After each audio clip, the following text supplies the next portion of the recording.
Started here in second. Hey, Jay. Morning. Hey.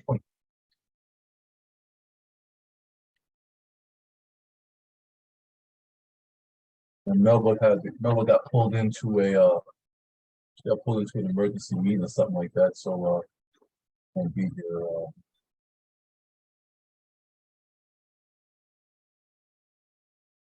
Oh, also, let's see, can't find the signage.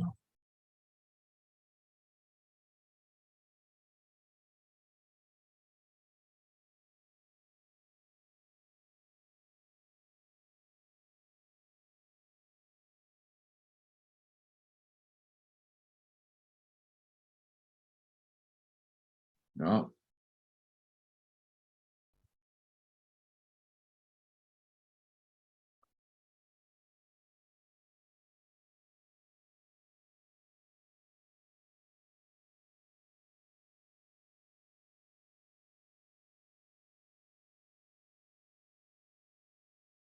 There's some funny stuff going on with what the hell's going on? Is What? anybody else see what's happening to the sheet here?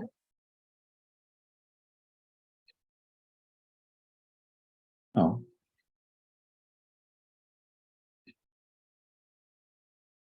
You're on mute. Oh, it's here. Michael. I don't know if you're trying to speak here. Oh, sorry. No.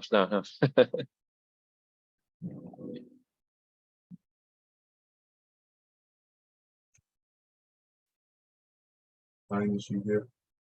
There are a few different things going on today out in the ecosystem. I'm not terribly sure we're gonna have a larger tendency. I'm not sure what's going on. I just know that there are a few things.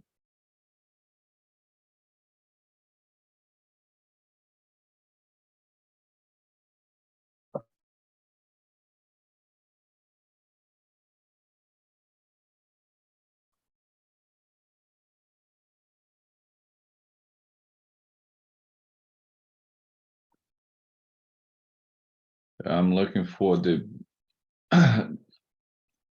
notes from the previous meeting.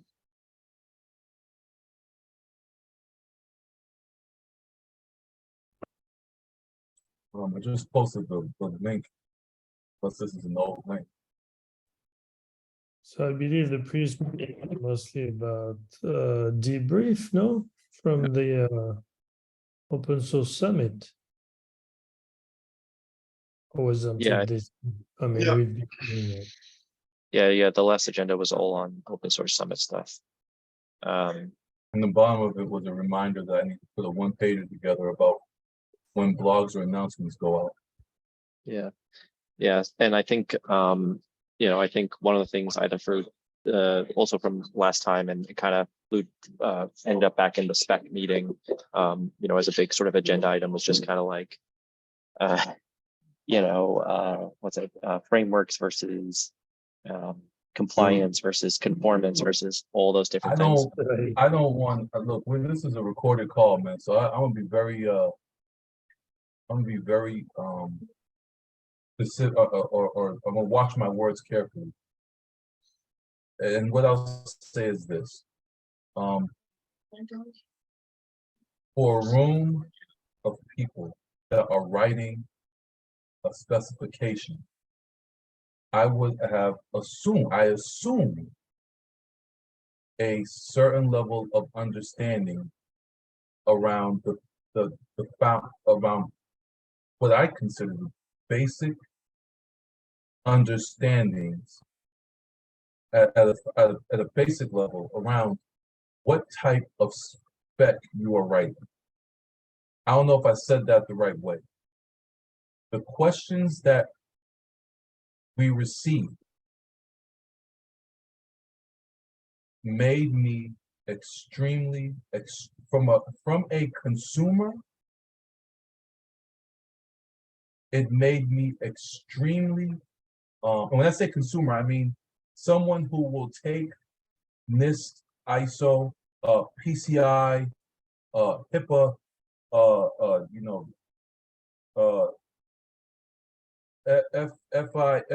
FEIC, whatever, no, who'll take these frameworks, SANS stuff, and no, whatever.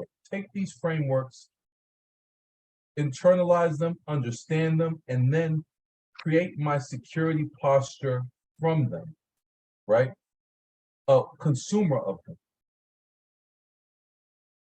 When you sit in the room and you get asked a question, a very very individuals that are writing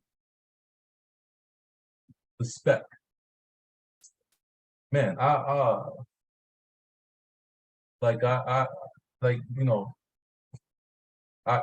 leave it there. I don't know how you felt, Mike, but damn. Yeah, so I mean, I think the big thing is, so there's like two problems, right?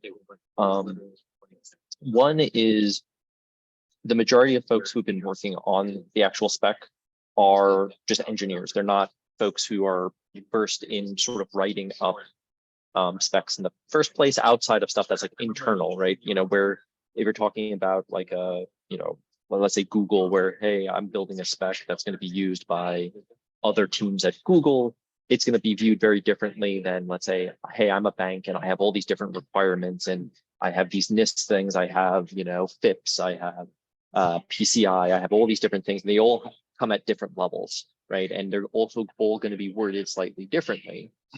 You know, sorry, not worded slightly differently. The tone and the vocabulary is going to be different, right? So, you know, in certain things are going to be worded descriptive, certain things are going to be worded prescriptive, certain things are going to be worded, you know, whatever. And I think a lot of the folks who've been working on this thus far have been purely writing it as if like, hey, I'm writing something that I view as like for my department, what are sort of the general framework that I want folks to sort of work within. I think what's happening right now is as folks are coming in and they're like, hey, I'm an enterprise, how does Salsa fit into my entire picture here? Like, does it fit at this level, at this level, at this level? I think folks are, you know, on our on the Salsa end are very confused. With that said, I think that one of the things that has been a benefit from the Salsa end is in trying not to get too deep into, I think, a little bit of the minutia around, you know, like as much as I like, in fact, I kind of don't want, as much as is possible, Salsa to become something like something like NIST that gets debated and all that good stuff, because then it becomes this thing of like, you know, like right now, I think Salsa's, the majority of folks who have given good feedback on Salsa are mostly folks who are engineers who are just like, oh, I get it. I totally get it. But most of the folks who've given me bad feedback, or not bad feedback, but have said they're confused, are more folks at that management level, at that engineering management level, or at that executive level, who are like, hey, I'm looking at this thing and I don't understand how it fits into this big picture. And so I think there's some stuff there, right, where you know, I would say there's certain folks like the Google folks who obviously they're coming at it from mostly an engineering perspective. We have, and a lot of the other folks, right, you know, who have been working on this, have been working on it purely thinking about it hands-on keyboard. And I think this is where stuff like, I think, you know, folks like yourself, folks like Melba, and so on can do a better, you know, can really help push that, like, hey, but we still need to make sure that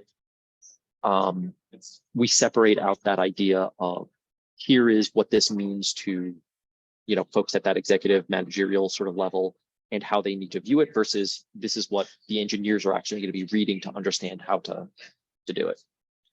So one of the Very things, well said, Mike. yeah, I think this matches exactly my understanding of the situation, and I agree with you. so Go ahead. one of the things that the reason why I said what I said, and then I'll take a step back and then I'll say this part. For the CISO in an organization, right? The CISO, one of the CISO's roles in any enterprise, period, is to establish a risk-based culture, right? And that involves creating a culture where you're adopting true security awareness. And of course, that's establishing that risk-based culture. You're taking whatever cultural value set that's there, you're changing behaviors to elicit habits around security and that thought process of what security means, respective of the business unit. Every business unit has its different nuances around what different security controls, what those controls are, and then how you exhibit those to create that security or that risk-based culture across the enterprise. Now, engineering is no different, right? So when you create something like this that's very engineering centric, true, you still have to create it in mind, especially when there is a cost in adopting it. That cost center is very business driven. A business owner owns that cost center, not an engineer. So when we're positioning this across the ecosystem and in the industry, we have to make sure that we do that, speaking not just to the engineer is going to get, we need to speak to that business person, speak to that CISO to say, hey, this is why this is important to be done. And I think this is why when we were working on that blog post way back in September, October, when we were trying to understand from a consumer standpoint, we were trying to write that down, we had issues. Why did we have issues? Because it's not properly articulated how we talk to a CISO, how do we talk to a privacy person, how do we talk to a compliance person at the business level, why it's important to implement this, why this is an and with what you're already currently using, right? You mentioned the financial sector, also healthcare, also utilities, right? They have their own nuances regarding frameworks, security frameworks and everything else, and compliance requirements. This is an and to that, especially when you're developing applications and services within those respective industries, organizations, industries, enterprise organizations, and business units. So we need to be able to properly articulate that. When we have the questions that we had, and you're absolutely right, they're engineers creating specifications, but that's the problem. That's the problem. There are not enough of us true security, true compliance, true privacy practitioners in the room to navigate and to provide an and. Like, one of the things that I like to say is I like to make security and provide true security of business transactions so that it's a yes and not an always no. So how do we provide the yes? We need to be in the room to give that yes. Otherwise, it's not going to be properly articulated, and we're going to get the questions that we got, which is troubling to me, because there's not enough in the room to provide the right articulation that needs to be provided so it gets adopted by the people who are going to spend the money to put the tools in place to properly adopt it. Yeah, and I think I agree there. And I think one of the things that could be very helpful here is, you know, starting to figure out who are those like specific people who are confused, like, you know, the CISOs, and be like, hey, you know, like, you don't necessarily, I don't think we necessarily need to say exactly who, but it would be useful to either get maybe one of those folks to like come in, attend a meeting, provide some feedback, or convey that feedback through one of us, or, you know, a group like this, to sort of highlight the problem. And then second, you know, getting a few more folks to kind of come in and maybe come in and say, hey, what you've written here reads more like the implementation, not the rules, or, you know, not like the spec, right? This is more of the implementation. So this would fall more under like an example or whatever. I think that sort of stuff would be, you know, very valuable to kind of talk through there. Because I know for a lot of those folks, right, you know, a lot of the folks I know who I've spoken to on the Salsa side are like, this is our first foray into open source, or this is our first foray into writing a spec. And it's like, great, now let's try and get some more folks who are actually well-versed in that to help out and to help drive it. So here goes my general issue, though. My general issue is not even in, because I think that what the release 1.0, I think we did a lot of great work there. And I think we whittled it down and we parsed things out and we got something that's absolutely usable. Fantastic. My problem is this. We did not call it the Salsa build one track engineering. We didn't call it Salsa engineering guide for builds version 1. We didn't call it that. We have said publicly that we have used the terms conformance. We stopped short of saying compliance, and we have said security framework publicly. Sure. The thing about the conformance side, I would say, is we're talking about when people talk about conformance, they're not talking about conformance from the, are you conforming to Salsa? They're talking about, is an organization who's providing a service conforming to Salsa, which is kind of, I think, different, but I think there's still a lot of confusion around that, because like you can apply the Salsa framework without going through the Salsa conformance program, which is different. Yeah, it's like more of like, are you building a system that could? Yeah, we understand that. That's totally transparent to the practitioner or the person consuming it. They don't know what we know, right? We know that because we're close to it. What I'm saying is when we have publicly used these terms, especially when we have publicly said security framework, and then you go into the meeting and you get asked the question, well, I don't understand, especially from those that are intricate, that are hands-on keyboard writing the specification. The question gets asked, well, what's the difference between a security framework and compliance requirements? Flat out, that was one of the questions. That was one of the questions straight up. That's a problem when you publicly say it's a security framework. I'll pose this question out to the well, Mike was there, but Bruno and Arno, I think Arno, you were there too, but I'll pose the question. Yeah, I was there.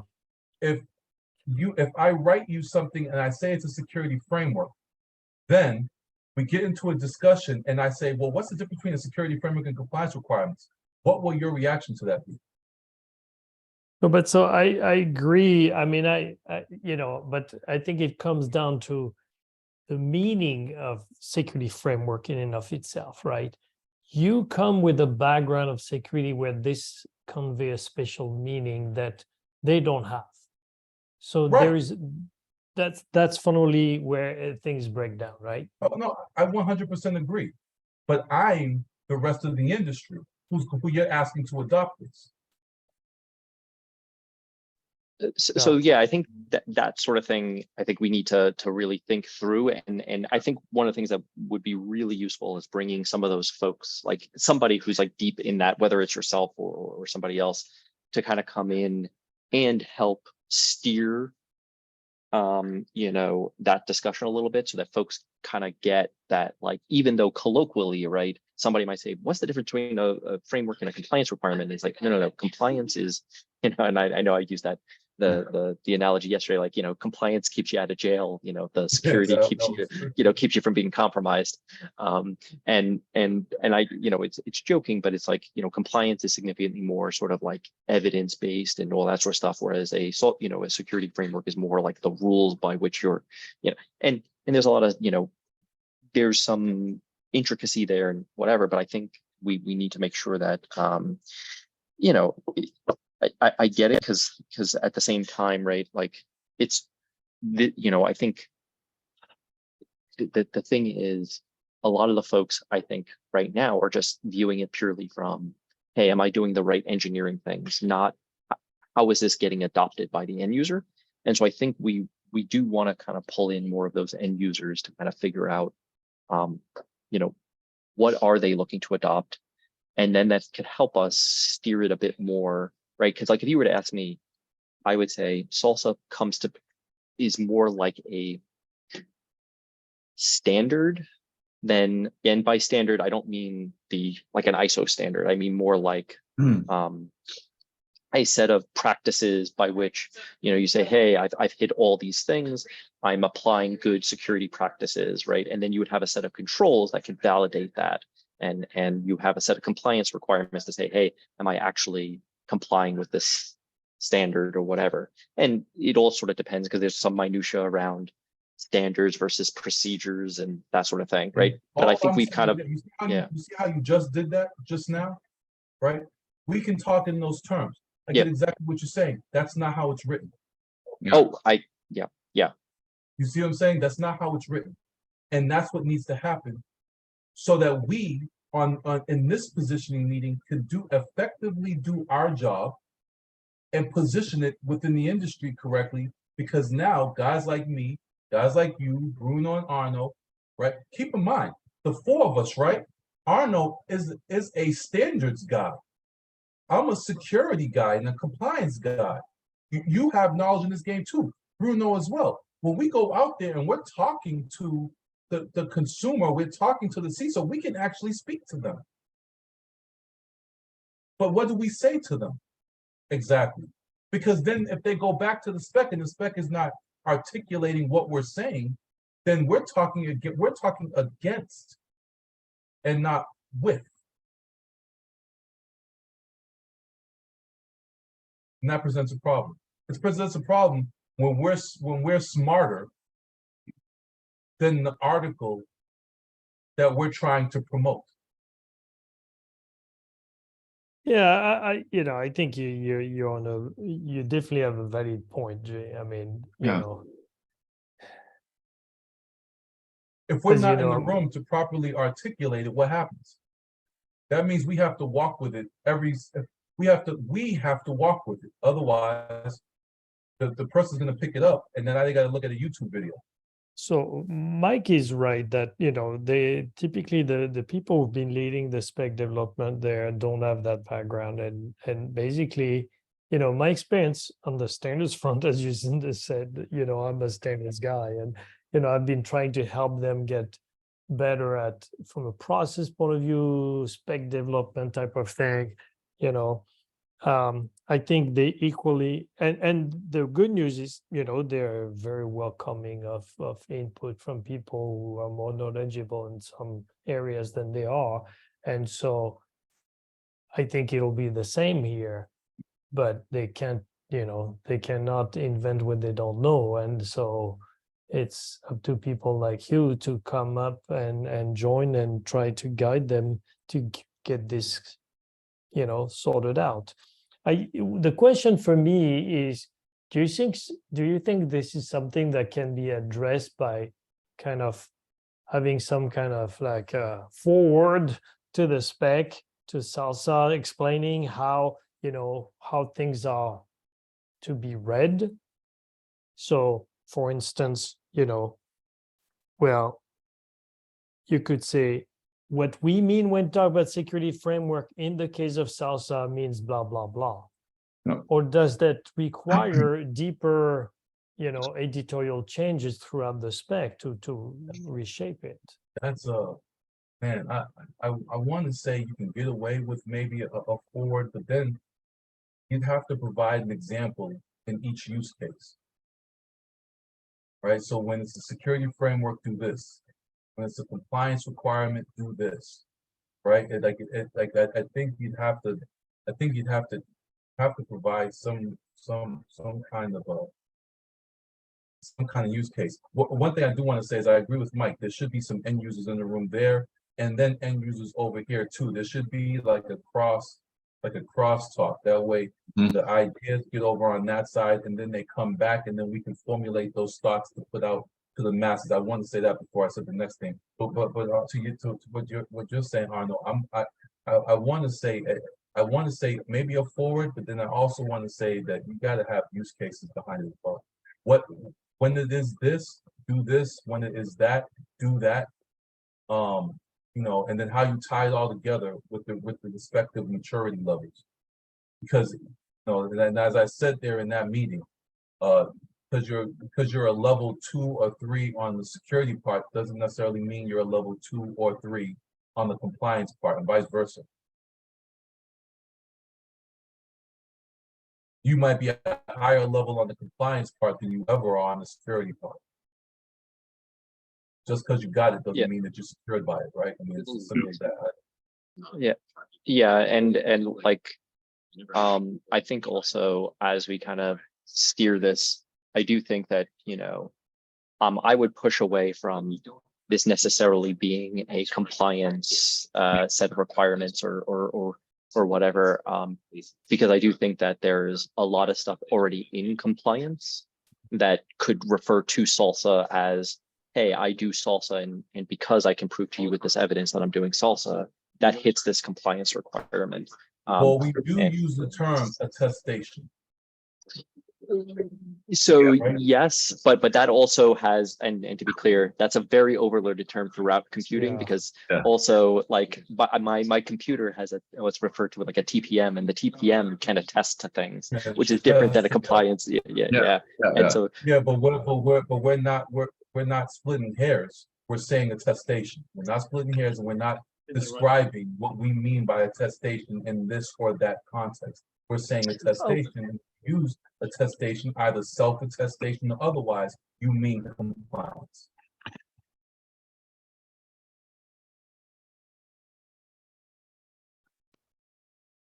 But- so I mean We'll in understand our that as the CISO will understand that as meaning compliance.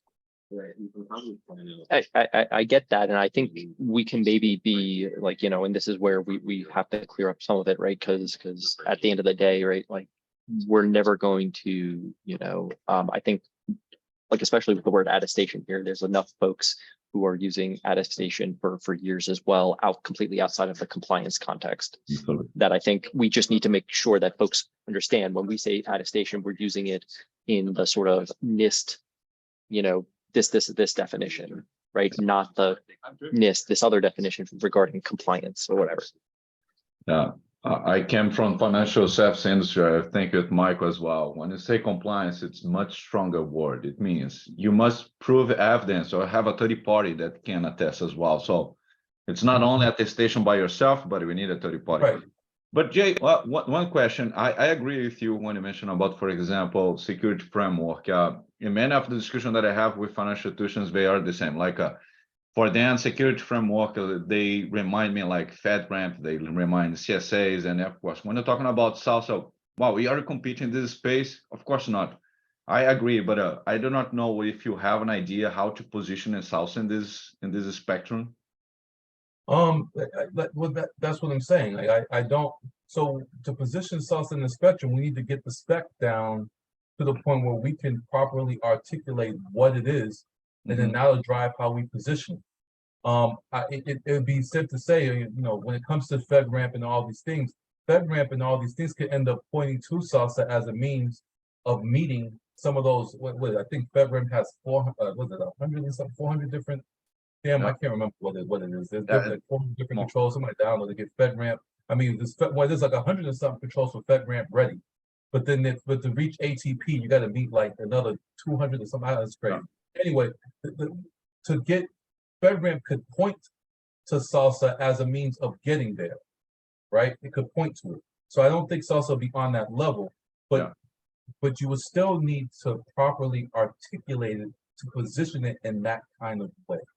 So if we're taking compliance off the table, fair enough, and we're saying you can self-attest against the controls, which is what we're saying, articulate that like that, say this is not a compliance, this is not a set of compliance requirements, say that, right? Agree. Right, say what it is, and then build the use cases based on that, because security framework that you are providing maturity levels against. So what does level 1 mean? What does level 2 mean? What does level 3 mean in terms of what controls you've applied where? And we have that. What I'm saying is, say what it is, why it is, and how it is, and then we can properly and then say what it is not, and then we can properly position it.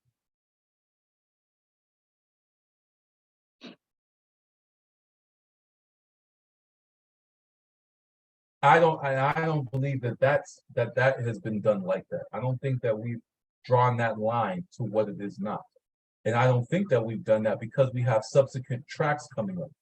Well, at some point, we have to be very narrow. We have to be very, say narrow, but we have to scope this a certain way where there's not much scope creep. Right? Like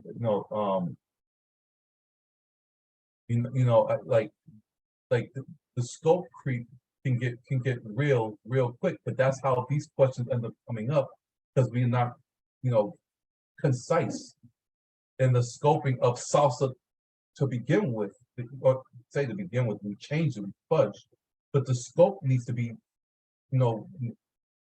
very specific or concise, and then you build up from there. This is not a set of compliance requirements, period.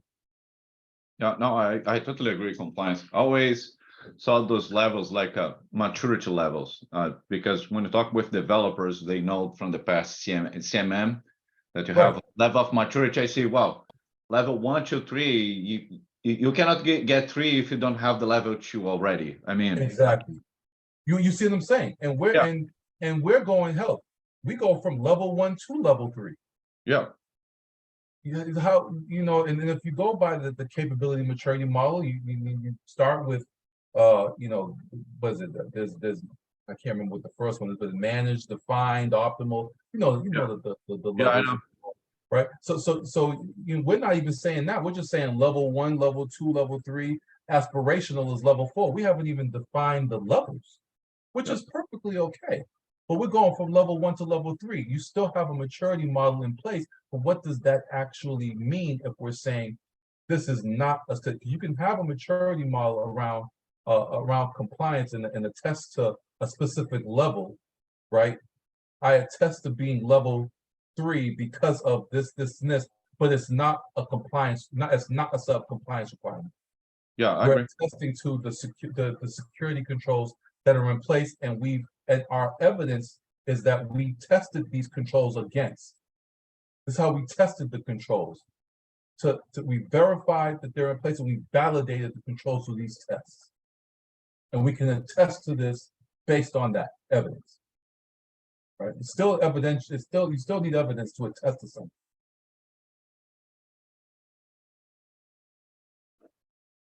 But you see, they haven't really talked about compliance, right? And when they talk about conformance, it's a different type of conformance we're talking about, right? Yeah. It's kind of like saying, well, we want build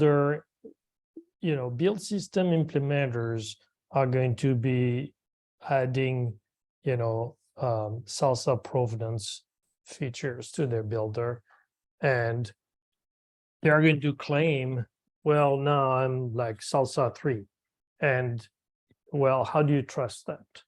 And so the conference program they're talking about is really focusing on trying to make sure that people can't just make claims that are, in the wild, because at the end of the day, it all depends on the user trusting these attestations made by the builder. And so, well, it's always the same, right? It's like, how do you trust that?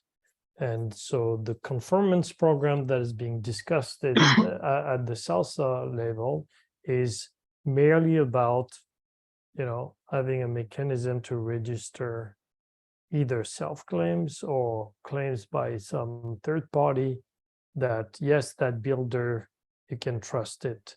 It does produce, attestation and salsa provenance at a level 3, which is very different from what you're talking about, the kind of compliance, which is like, security policy compliance, right? It's like, yeah, we have set up some policies and we need to make sure that you're complying, their system is compliant with those policies, in which salsa provenance may play a role indeed, but that's definitely not the same kind of, you're not functioning at the same level at all. Mhm. So I mean, like, of course, my whole point is, this is the next step, or the next evolution and what should be written in the actual text. So, but interestingly enough, I think, I'm always wondering a little bit with the charter of the group we're meeting now, this SCI positioning. I always thought, well, initially it was called salsa positioning. Then we kind of said, well, let's take a broader scope. But I thought that would be part of this is, how do we position salsa and other pieces against, in the grand scheme of things? Well, I volunteered to help write this piece that goes into the spec.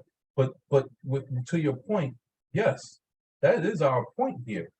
It gets hard when we say what we're saying, which is all the right things, but then that person takes the doc, listens to what we say, picks the spec up, and then we go to presentations and we get asked the questions that were asked. Yeah. That's what all of this spawns from. The nature of the questions that are being asked.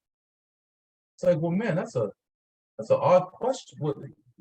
It sounds odd if you're not saying, well, no wonder they're asking that because we're not clear in what this is and what this isn't. Right. But what is so clear I agree. is the engineer's use for it. But it's not clear from the people in the audience that are asking the questions what this is and what this isn't.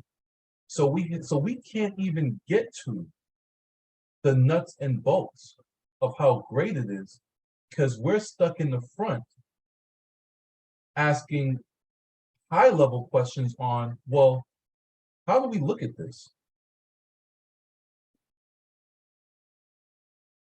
So we have somebody like Josh that comes in the room and says, well, are you guys providing examples of the threats?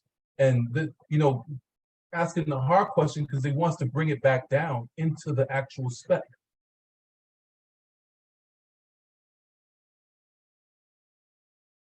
No. Which is great. That's where we want to be. We want to be in this. We don't want to be above it where we're now trying to tell the people in the room, this is, we're trying to say this is what it is against what they're actually reading so they have the question.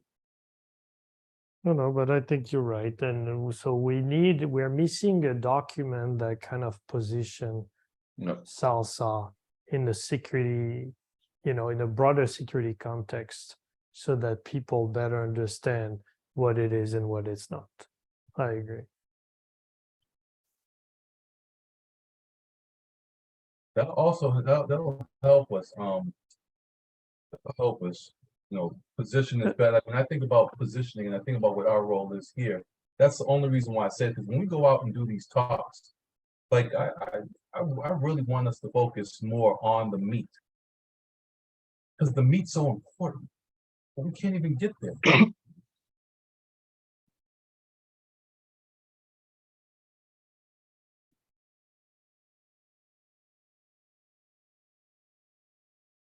Oh, I see Laura snuck in. Hi, Laura. Hey, how's it going? I was super Pretty good. late and I was so I was like, oh, I'll be a fly against the wall over here. No, you're very welcome. I mean, it's turned into a bit of an informal meeting because Melba couldn't make it and we don't have an agenda, but we are kind of following up on a discussion that happened in the salsa spec working group a couple of days ago. Was it yesterday, I guess? Which has to do with, the positioning of salsa in a bigger security context and the fact that, there seemed to be some confusion in the salsa spec group with regard to some of the questions that Jay raised during the call. Yeah, I agree that when we're looking at from a positioning standpoint, like the end-to-end supply chain security, I don't know, maturity model or framework, however you want to call it, like it's having just salsa without really an explanation of what it's trying to achieve, or maybe a unified explanation of what it is, made it difficult to answer questions. So I would agree there. So having it well defined, and the terminology being very specific to what we're trying to say versus what like the universal word for attestation means is definitely something that we just haven't had time to do, but it requires, that general consensus from everyone so that, we all can move forward under the same understanding. So. Yep.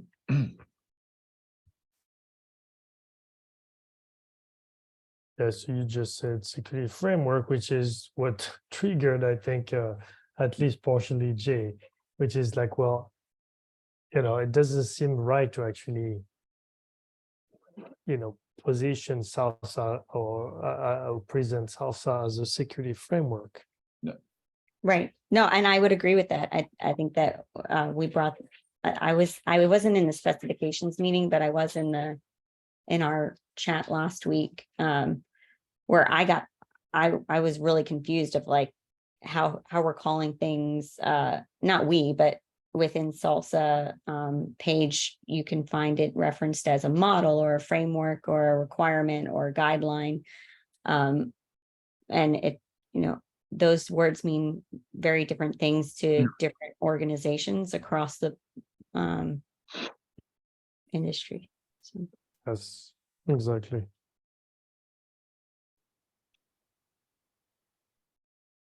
I think it's a way to help with help you get to compliance, whatever that compliance means for you. But that was the question that came up that a couple of times during the panel and throughout the week is like, oh, so salsa compliant, what does salsa compliance mean? And I don't think that's the right question. It's not what salsa compliance means. It's what salsa means to achieve compliance for whatever it is you're trying to comply with, right? Not to make it like this gray area, but it's not salsa that you're trying to be compliant with. It's whatever it is that your organization needs to be compliant with. You can use salsa as a playbook to implement specific standards, or I don't know how, that's the trying to figure out what word to use without. You see, Laura, so you're hitting to the point. The point is for us to properly articulate that salsa is an and, right? It's not an or, and we're saying that, right? But if we say things like, we don't properly articulate what, and then we don't say that, we don't say that it's an and it complements through these things, right? Then we're not even able to clearly articulate and provide that kind of one-liner, that elevator pitch, when we're talking to people with the purses, with the pocketbooks. That elevator pitch. They only got 30 seconds for you to say, this is what this is and why you need to have it. 30 seconds is what you got. Yeah. 3 bullet comments. We have to be able to do that. And provide that kind of high-level C-suite understanding so that it can become practice in organizations. Otherwise, if you implement it from the bottom up and not from the top down, you're impacting SLOs, and then you're just adding something on that creates a headache. It's not even something that's usable. Yeah, that's why I like the calling it a playbook, because we kind of changed from version 0.1 to 1.0 from trying to eat the whole elephant to just taking a bite out of it, because it's, and it finally made sense. I fought it for a while, but because you now have a complete playbook for how to implement these particular, I don't know, security environments, for lack of a better word right now, right? So that's how I think about it in my mind, and it helps me to, understand that it's not end-to-end supply chain security framework. It is a playbook for this particular build system or process. So that's interesting. Is there anything in the SALSA spec that refers to it as a playbook? I don't think so. No. But I do think it is very bottom up, oriented, and I mean, for that matter, it doesn't. I mean, it barely talks about policies, right? Which is, so it's not like, it starts with the policy point of view and then goes into detailing how you comply with those policies. It's the opposite. It just collects information, defines what a build system must do to provide the right information, which can then be used in a policy that you would then comply to as the at a system level. So again, I think it's really interesting because it's I agree. It comes down to what Mike was saying earlier, that it's very engineer oriented from that point of view.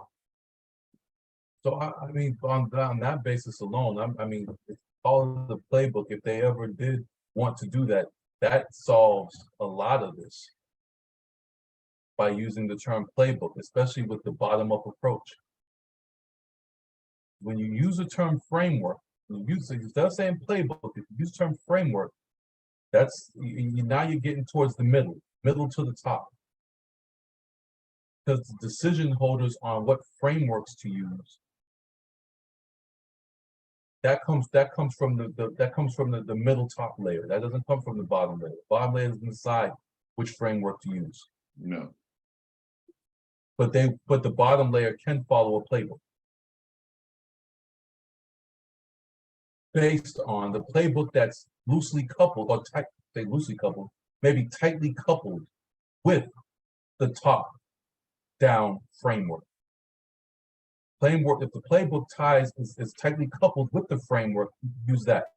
You can say this adds to but doesn't take away from our framework, our policy, our procedures, our framework, whatever. It doesn't take away from that. It adds to. yeah, So now when you use the term framework, you gotta now make a decision at the top. Do we use this framework against what we're already doing? How does this differ from what we're already doing?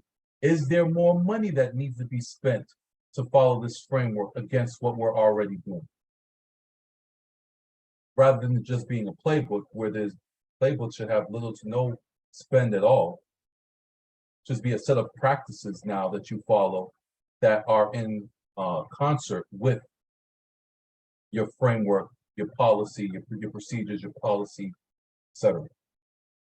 yeah, and that's kind of the well, not kind of, that is the basis for that, aligning it to the frameworks that we, or standards rather, that we were already looking at for Red Hat, to figure out how does this new thing called SALSA, this new framework, align to what we are already doing as an organization, and does this add value, or is it just one more column for us to check the box? And we don't want it to be, at least it doesn't sound like, we don't want SALSA to be just another column to check to say, oh yeah, we're doing SALSA too, on top of, the executive order and the NIST 800-161 and all, et cetera, et cetera. Beat a dead horse, because that's all I'll be doing for at this point, is beating a dead horse. It's got to be written in text somewhere. That's got to be written. This is what it is. This is what it isn't. It's got to be written.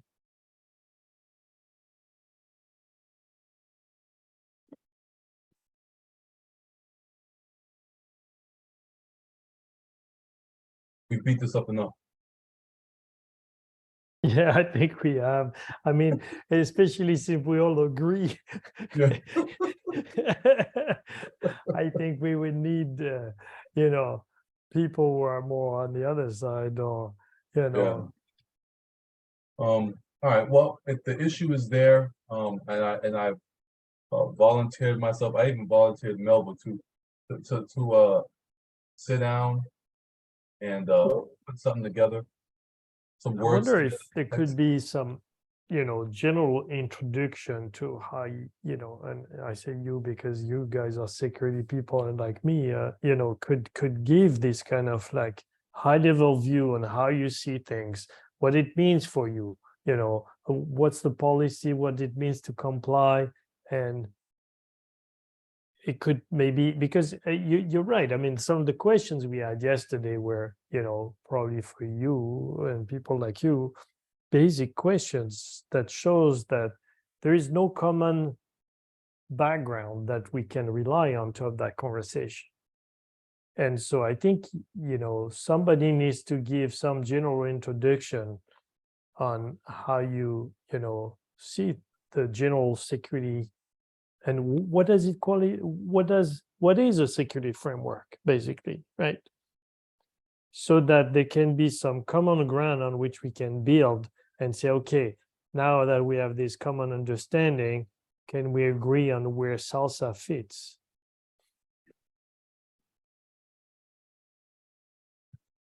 Go a long way. So that's what I'll do. I'll put some words together, and then you know what? I know I'll hand it off to you so you can take a look at it from a standards perspective. Is it articulating something that a person picking up a standard who knows what to read? And I mean, you know, Yeah. I'll look at it with my eyes, but your eyes are a bit more seasoned than mine. You know, pick it up and say, yeah, this is articulated correctly for a standard. And then, Yeah, then sure. we'll bring it back before the spec people and see if we can't put a PR in to get it properly urged over. Yeah, I mean, for now, you know, I'm not too worried about the PR. I think we really need to gain some common, you know, understanding and general agreement on what needs to be done. Then we can focus on the actual PR, because right now it could be a text anywhere. It doesn't really matter, right? But I mean, we can work around a PR for sure. All right. I would like to help too. If, Oh, absolutely. Yeah. I think, you know, this is not meant to be exclusive. Anybody's help is welcome here. I have to get better at not just looking for Google Doc updates, but also like, and I don't always know like where it's posted because it goes different under different specifications, and or not specifications, but SIGs. So you guys, are you going to use Google Docs or GitHub? Well, I think for the purposes of the write-up, I think we'll use a Google Doc in the beginning before we transfer it over. If we transfer it over like that, but I know a Google Doc would be Yeah, for that sounds collaboration. good. Yeah, Cool. but- That works for me. Thanks. yeah, me too. All right. And again, I think this falls, you know, really squarely into the charter of this group. So I think we should share it with everybody else in the group and make sure that other people like Melba can chime in, right? Absolutely. By the way, do we have? I think we have a Google Drive for this SIG, don't we, or no? I think we opened one up, didn't we? An actual Google Drive for this SIG. I can't remember, but we discussed about this. but I'm not sure. Yeah, I'll check, and if we don't have one, we'll get a. I Ask believe we do. Melba, If she we will don't, know. yeah, well, yeah, Melba will know, right? Yeah, well, I'll ask Melba. And if we do have one, we'll put that up there, and then everyone will have access to it. We'll have access to Exactly. it. I will have access to it. Sounds good. All right, Well, guys. we let's filled 3 up minutes. the hour, so Thanks, everyone. Thank you all very much. Until next week. All all right. right. Take care. Bye-bye. Bye bye. Bye.